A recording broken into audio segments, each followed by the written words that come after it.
the question was that Fossil, Mrs. Fossil and Mr. Fossil, they enjoyed beautiful things, like beautiful, fancy, big pictures and nice things. And she had a plate, like an eating plate, but it was not really used for eating. My mom just had it there. And it said on there a poem or a saying, I should say saying, Liebe mich, so wie ich dich, dann brechen unsere Herzen nicht. You understand that? Yes. Yeah. Love me the way I love you, so that we don't break our hearts. Yes, exactly. It's fantastic. And that's about it. So Lillian asked before, did you have dishes like this? Did your mother have dishes like this in her house? No, like this, absolutely not. No, they were just plain, ordinary, kind of off-white dishes. And we had those for years, always the same thing.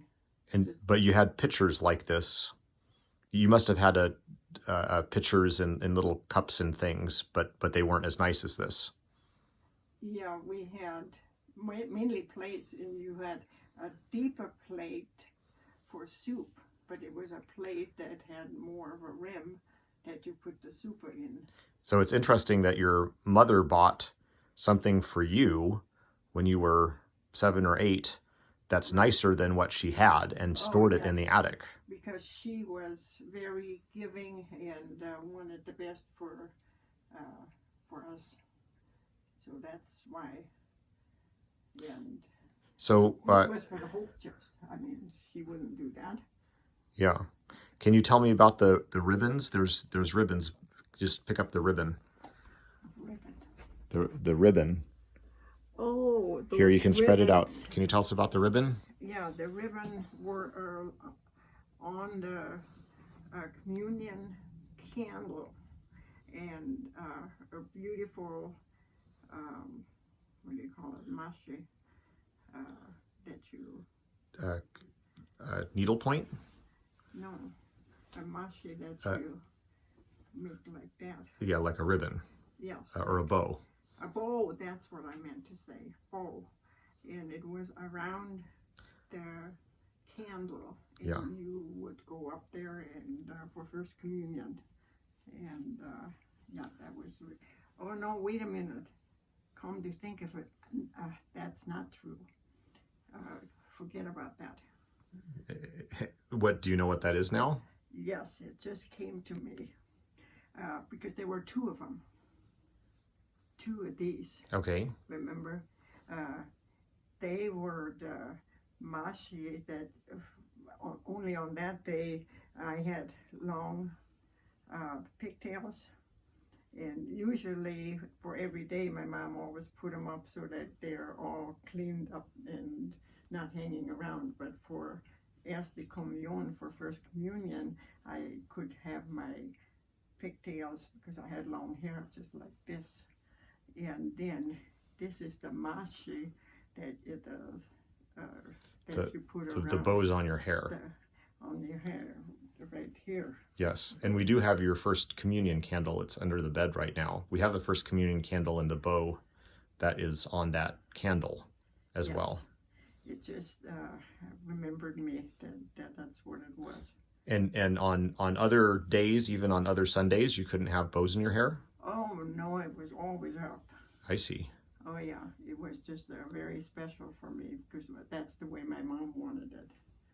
And then I should say my mom was it was modern at that time that you made a kind of a roll like that. And if you look at some of the pictures that it was like that. The braids were rolled. Here. And then my